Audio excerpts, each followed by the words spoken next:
My name is Noah Bennett. I'm 29 years old. For the past 5 years, I've worked as airport security at JFK International Airport. It's not a glamorous job, but it pays the bills. Every day, thousands of strangers pass by. Most of them I'll never see again. Until one rainy Friday evening, everything changed. A young woman ran through Terminal 4. She looked terrified. She kept looking over her shoulder, as if someone was chasing her. Suddenly, she crashed into me. "I'm sorry," she whispered. Before I could answer, 3 men in expensive suits entered the terminal. One of them pointed directly at her.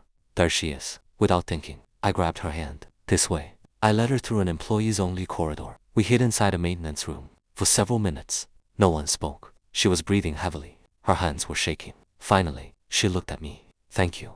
I smiled. "You can tell me what's going on." She hesitated, then shook her head. "The less you know, the safer you'll be." A loud knock echoed outside the door. "Airport security." I opened it. One of the officers asked, "Have you seen a woman in a white coat?" I glanced at her. She looked frightened. I turned back to the officer. No.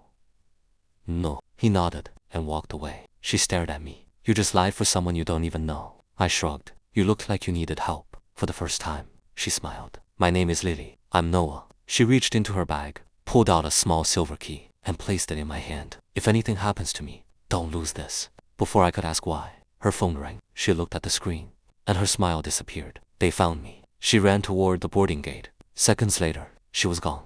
I looked down at the silver key. It had a tiny number engraved on it. 714. I had no idea that this tiny key would lead me to the biggest secret of my life. I couldn't stop thinking about the silver key. The next morning, my shift ended at 7 a.m. Instead of going home, I walked to the airport's private locker area. Locker 714. My hands trembled as I inserted the key. The lock clicked. Inside, there wasn't any money, no jewelry, just a brown envelope and a small flash drive. I opened the envelope. Inside was a handwritten note. "If you're reading this, I couldn't trust anyone except you." There was no signature, only one name, Lily Lee. I plugged the flash drive into the airport's public computer. A single video appeared. Lily looked directly into the camera. "If anything happens to me, it means they found me. My real name is Lily Sterling." I froze. "Sterling, as in Sterling Global, one of the richest families in America," she continued. "My father built a billion-dollar empire. After he died, my uncle tried to take everything. He forged documents, and now he wants me gone forever." My heart started racing. She looked exhausted. "If you're watching this, please don't come looking for me. They're dangerous." The video ended. Suddenly, a voice came from behind me. "Step away from the computer."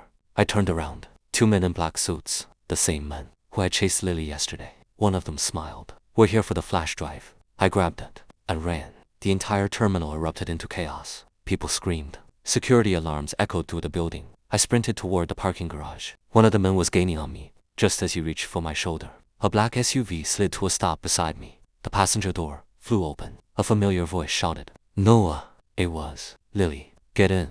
I jumped into the SUV. Seconds later, we sped out of the airport, leaving the men behind. As Lily caught her breath, she looked at me with tears in her eyes. "I'm so sorry. They're after you now, because you chose to save me." The SUV raced through Manhattan. Neither of us spoke. Lily kept checking the rearview mirror. Finally, she pulled into an underground parking garage. She turned off the engine. "They're gone." I looked at her. "Now tell me the truth." She took a deep breath. "My father didn't die in an accident." I frowned. "What?" "He was murdered." The words hit me like a truck. For years, everyone believed it was a plane crash. But I found proof. The flash drive contains every document. My uncle hired people to kill him, so he could take control of Sterling Global. I stared at her. "Why didn't you go to the police?" She looked down. "Because someone inside the police department works for him." Silence filled the car. Then, my phone rang. An unknown number. I answered. A cold voice said, "Mr.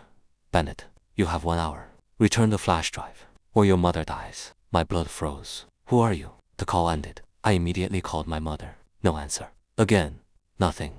Lily grabbed my arm. "We have to go." We rushed to my mother's house. The front door was wide open. The living room was destroyed. Furniture was broken. Pictures lay on the floor. But my mother was gone. On the dining table, a single envelope waited. Inside, there was only one sentence. "Bring the flash drive to Pier 19. Alone."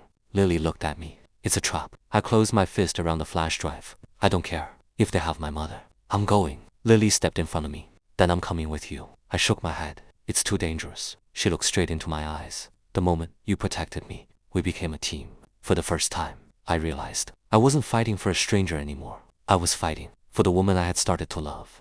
Pier 19. 11:45 p.m. The harbor was silent. Fog covered the water. I stepped onto the empty dock. The flash drive was in my pocket. Lily walked beside me. I told you not to come. She smiled. I wasn't asking. Suddenly, powerful floodlights turned on.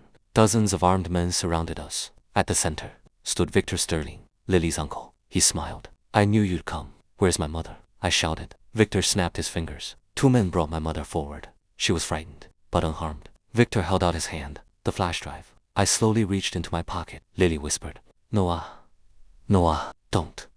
I looked at my mother. Then, I handed Victor the flash drive. He laughed. I expected you to choose your family. He nodded to his men. Take them both. Before they could move, police sirens echoed across the harbor. Red and blue lights filled the night. Victor's smile disappeared. What? Lily smiled. I made one phone call. A helicopter circled overhead. FBI agents rushed onto the pier. One of them shouted, Victor Sterling, you're under arrest. Victor tried to run. He didn't get far. Within seconds, he was on the ground, handcuffed. I looked at Lily. I thought you said we couldn't trust the police. She smiled. We couldn't.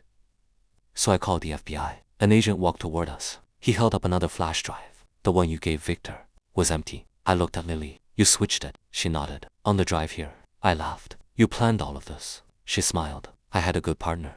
3 months later, Sterling Global announced a new CEO, Lily Sterling. She invited me to the stage. Thousands of employees applauded. She looked at everyone, then took my hand. The man standing beside me didn't save my company. He saved my life. The crowd erupted into applause. I smiled. I only did what anyone should do. She laughed softly. No. You did what no one else would. That evening, on the rooftop overlooking New York, she slipped her hand into mine.